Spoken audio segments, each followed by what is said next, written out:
Why were the Pharisees astonished that Jesus had not washed his hands before dinner? What do we understand when Jesus says, "You Pharisees clean the outside of the cup and of the dish, but inside you are full of greed and wickedness"? Why does Jesus emphasize on inner cleansing? All these questions and more answered during today's episode of Daily Reflections.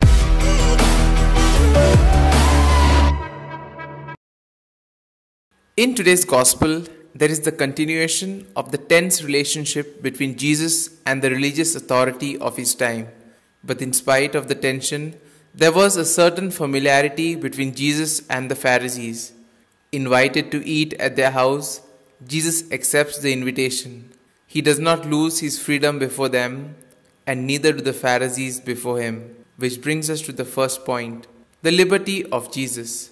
Jesus accepts the invitation to eat at the house of the Pharisee, but he does not change his way of acting, sitting at the table without washing his hands.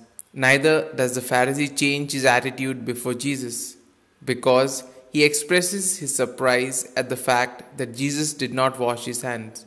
At that time, to wash the hands before eating was a religious obligation imposed upon the people in the name of purity and ordered by the law of God. The Pharisee was surprised by the fact that Jesus does not observe this religious norm. But in spite of their total difference, the Pharisee and Jesus had something in common. For them, life was serious. The Pharisees seem to have been the only group of people who really upset Jesus. They were good people, keen to observe the law as perfectly as possible. But this often made them blind to more important things. Jesus unmasks the lack of heart in the law-abiding Pharisees. He is focused on what is inside a person, in the human heart. Which brings us to the next point, the response of Jesus. The Pharisees observed the law literally. They only looked at the letter of the law, and because of this, they were incapable to perceive the spirit of the law and the objective that the observance of law wanted to attain in the life of the persons. For example, in the law it was written, "Love the neighbor as yourself."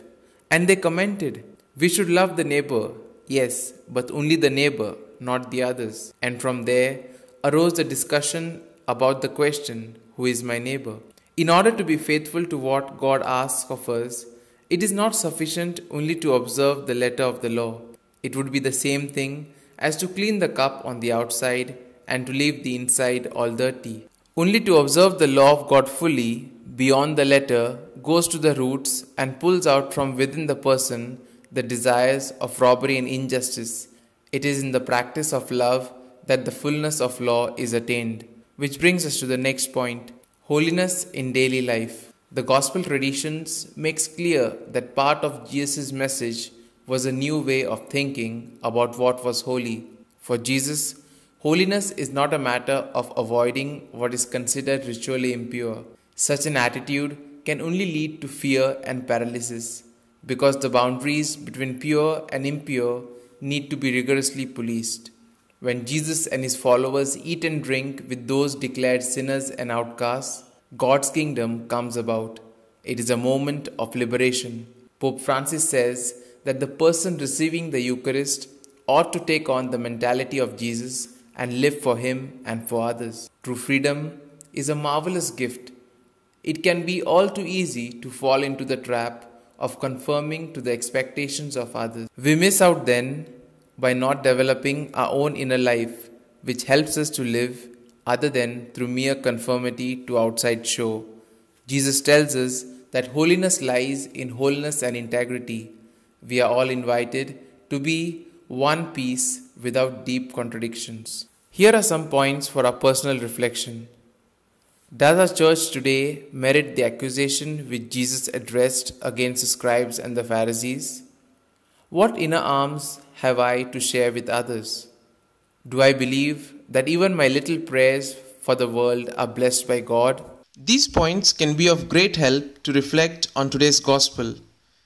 And if you like our reflection, do share the good news of our Lord.